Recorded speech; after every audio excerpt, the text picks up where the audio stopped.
How did you decide to marry me? Oh, gosh. Oh, I didn't see that coming. How did I decide to marry you? Okay, there's a moment I give up on it. The idea of I have somebody in my life or for my life. You walk into my life, and I thought at one moment, this is a very sweet guy. I don't think he's my mate, but I wish I had one just like him. Oh, that's sweet. Yeah. And we moved in within a month, and you proposed to me after second attempt. That was my drunkenness holding you back, and rest is history. How about you? How did you decide to marry me? How did you decide to marry me? I think your happiness, and that's something that's really important to me is, as a value, is being happy. And then you had this like smile, and I could make you laugh. And I thought, wow, we could actually be happy together. Our openness and our happiness and smiling and laughter.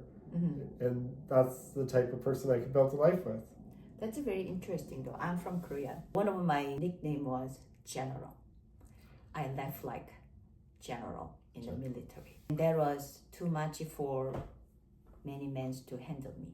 And my big brother would say, you could be hot if you tame your voice, and I laughed a little bit. I always thought I was too much for many men. Then you find me, you are attracted to me. Isn't that interesting? Yeah, for all the things that you felt that you couldn't find. I appreciated of you and your unique ability. Your loudness, your laughter, your happiness, your spontaneity, going out there and saying what's on your mind. Yeah. All strong characteristics. Yeah, perspectives, I guess. You had another Korean girlfriend before me. But it wasn't the same values for me with that person as I had with you, because that person wasn't as adventurous, as happy. They just wanted to stay inside and hang out all day. But I wanted to get out there and to do stuff, to be physical, to be active. And that's what you and I had, is that sense of adventure and going out and living our lives and enjoying and being happy. One of the first walk was, we went to this cemetery in the Midtown in Toronto.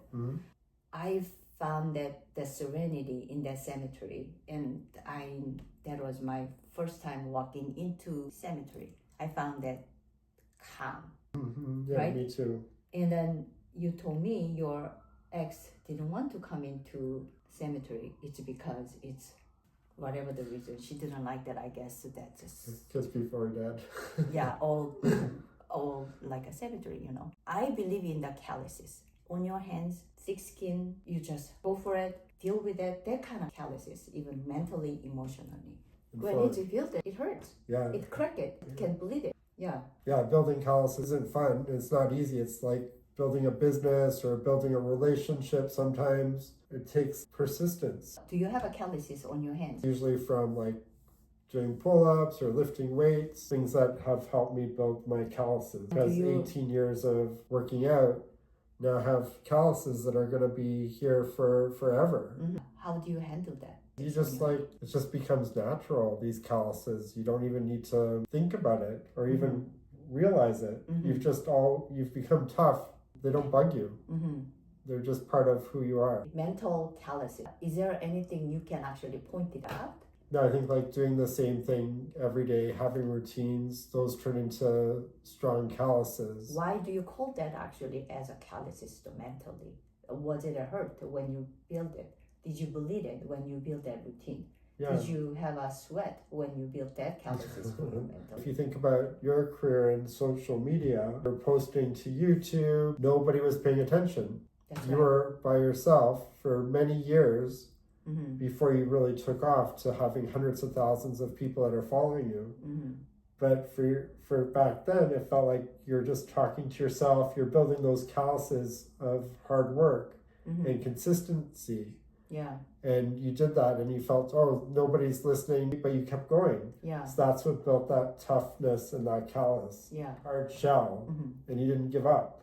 How about the emotional calluses? Emotional ones are hard one to talk about. That's like, because emotional. that's from being emotional calluses happen every part of your life, and I'm sure we all have a lot of like calluses that made us harder or made us who we are, but they were the hard things we went through that built our character, I guess. Built our character, like not having an easy life. One of your parents had addictions or other medical conditions or things like that. Like my dad had those things. That was like my lived experience. What I went through when I was a child is seeing somebody suffering and how that shaped me and built some emotional calluses around not necessarily going through what he was going through, but going through it as his son and how that impacts you. We didn't have enough self-esteem. That's a good point. Self-esteem and confidence, how we overcame it too. Self-love, like I remember for myself, in my teens, I was very rebellious and I didn't love myself. I probably didn't love others, doing crazy stuff throughout my teens. It took a long time to get to a place, probably in my late 20s, where I started to appreciate myself and to love myself. But it wasn't like an easy journey to get there. Late 20s. That's I was in your picture. Yeah. Wow. That's where you came in. Maybe that's me. Yeah, you helped shape me and build my confidence. That carried on for a long time.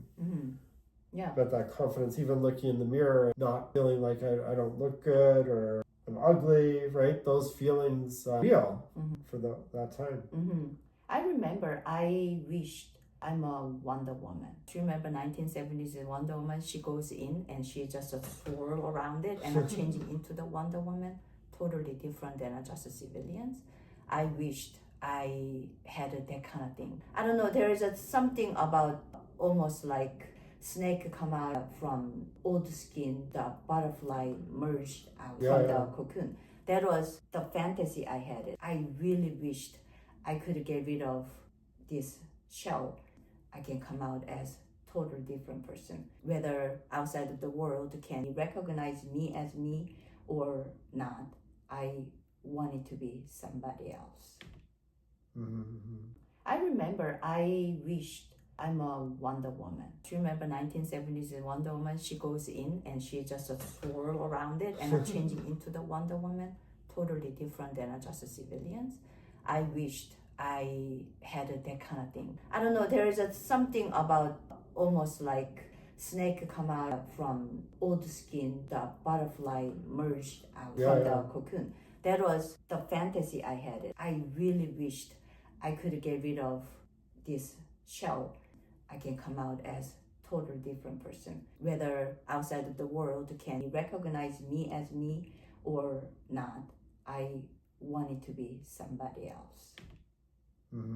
We still do vision boards every New Year's Eve. We used to look back at those vision boards from the previous years and we could see gradually having more confidence and more dreams and visions. We became bold. Became bold. Yeah. I like that. We always thought we needed to be someone else. We were trying to be the nice person, the nice guy, the good girl. After so many years of building, we became bold. What character contributed the most for you, do you think? The light they switched. That's not the right way to live our lives. And there is a better way to live our lives where we can be bold and we can go after what we want instead of what the world wants of us. For me, we put too much meaning to our interactions with the people. I think that's part of a nice girl, nice guy syndrome too. You see that at the moment, oh, now I know where I am in that individual's heart, how much space I have it. You are focusing on you and your work, your family. That's all you can actually handle. I'm being judgmental to that person. I want them to be changed in a way, the way I like. It is not right way. And that self-confidence coming in naturally because me taking myself as main title. Yeah. I'm not a sidekick anymore. Instead of worried or being concerned about people liking us, not everyone has to like us. We're not going to please everybody. What if they don't like us? It doesn't really matter. That is a part of thick skin. That's a part of a calluses. Mm. Emotionally, I built enough of emotional calluses. Mm. When you are Overconfident? too overconfident about your life, you are too comfortable where you are, life is gonna throw the curveball at you, and you have to be ready to take on. Otherwise, fan in front of you and splatter everywhere. You gotta be able to wipe it off. I guess that's what we're building emotional calluses for. Is curveballs happen because we all get thrown curveballs in life, that we could deal with them more easily, that we're strong enough to handle all those curveballs that are thrown to us, because you never know what you're going to get sometimes. There's so much that we can control as individuals versus the things that we can't control as well.